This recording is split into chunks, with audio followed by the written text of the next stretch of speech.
has been around 18 months since I started making videos about studying abroad, and in this course of time I have already made videos about 10 different countries, and in every country's video I make there is one common comment: don't come to this country. Let's say if I make a video about Finland, people living in Finland comment it is very difficult to find a part-time job and there is difficulty in paying fees, so go to Germany where there is no tuition fees.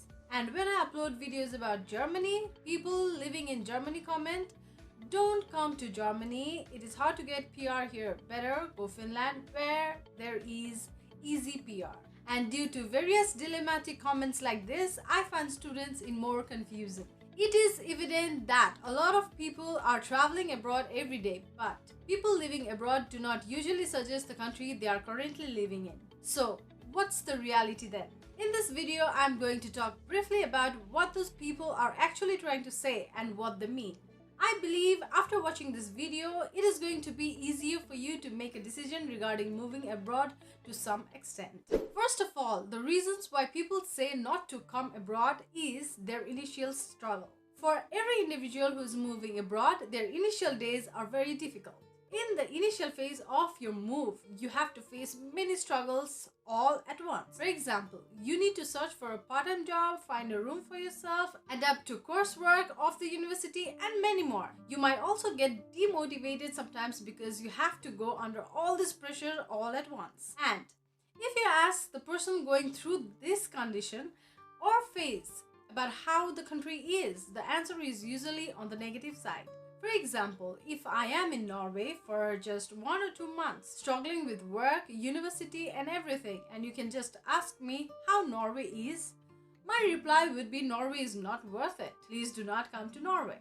In the initial days, even when my friend asks if I'm going to settle in Norway, I used to say I'll return back to my country after a few years. And this is a very common statement from students that have just come abroad. By saying all this, what I mean is it is not a wise idea to decide about a country or a lifestyle there by just listening to people who have recently been there in that country. You will definitely receive a different response from the same person if you ask the same question after some years. Therefore, it is very important to make sure about your mental state and the stage of the person you are referring to or asking for suggestions. For me personally, it was very hard for me in the initial days. The weather was too cold, the days were darker, and at the same time I was struggling with language and homesickness. And because of all the struggles, I also thought I would return back home soon and even suggested people not to come to Norway. This is most common thing people say, so do not make decisions on basis of this. The second aspect is expectation. People have different expectation when it comes to moving abroad. So when it comes to asking for suggestions about a certain country, the expectation of the recommender matters. For example, when I came to Norway, my expectation was simply to learn the Norwegian language first and to see what comes along afterwards. But some people might have expectation to earn a lot of money after coming to Norway. And when that person come here, he will learn that he can work only 20 hours per week and it's difficult to earn money here. In this instance, when someone asks how Norway is, he is going to say it is very difficult to work and earn money here. It is better you don't come. So the response can vary from person to person as the expectations and reality of different people are not always the same. Therefore, when you ask someone with a suggestion about a certain country and if they suggest you not to come to that country, you need to question back them as to why not to come there. The answer to this question matters a lot. For example, if you are planning to just study and have no intention of earning a lot, and the person you asked said not to come to country just because there is no good earning, the suggestion doesn't make any sense to you as your primary intention is to study, not to earn money. So you always need to understand what is your intention. The third reason is cultural shock. Whenever you go to a new place, you might go through anxiety, confusion, and uncertainty. That these are what I am referring to as culture shock. For example, if you are going to a new country for about a week, you will find a place very interesting and happening. Slowly, as you live your life there, you might feel some sort of detachment from your home country, or go through different questions like what next. This results in anxiety. And when someone from your home country asks you how the country you are living is, your answer will not be positive, I guess. Even in my video, I convey certain information about certain place through a certain perspective. And when a student sees my video, applies to country, move to country and does not find the expectations matching, they message me saying my information and reality are different. And when I question them back with what exactly is making their stay difficult, they don't have a concrete answer, but their replies are usually anxiety about small things. This is one of the symptoms of cultural shock, and this is very common in initial 1 or 2 years. Therefore, if you are taking information about a certain country through a certain person, you need to know from what perspective and stage of life that person is in. The fourth reason is weather. In cold and dark countries like Norway and Finland, your mental state is impacted by the weather a lot. Especially in winter when days are as short as 3 to 4 hours. You do not get enough sunlight and your body lacks vitamin D. This will impact you both physically and mentally. You will start to get vitamin D deficiency symptoms such as fatigue, bone pain, hair loss, and depression or a feeling of sadness. During dark weather, people go through negative thoughts. While going through this situation, the person might be demotivated, and if you ask the person about the country, they can't motivate you at all. They might even suggest you not to come to that country directly. However, as time passes, you will learn to enjoy even in such a harsh weather. For example, Norwegians spend a lot of time outside even in that harsh weather in different sports activities like skiing and ice skating. Additionally, you can also take vitamin D capsules to tackle vitamin D deficiency. After you adapt to the harsh weather, you will slowly start to accept it and enjoy it. As I speak, you may wonder whether everyone is speaking without purpose or being dishonest. Perhaps you are also contemplating whether each country is inherently good and it's merely a matter of perspective and circumstances. Now let's delve into personal experience to discuss this matter in greater depth. Well, personal experience varies between people. Even in your home country, you can ask people how their life is going. You'll receive varieties of answers.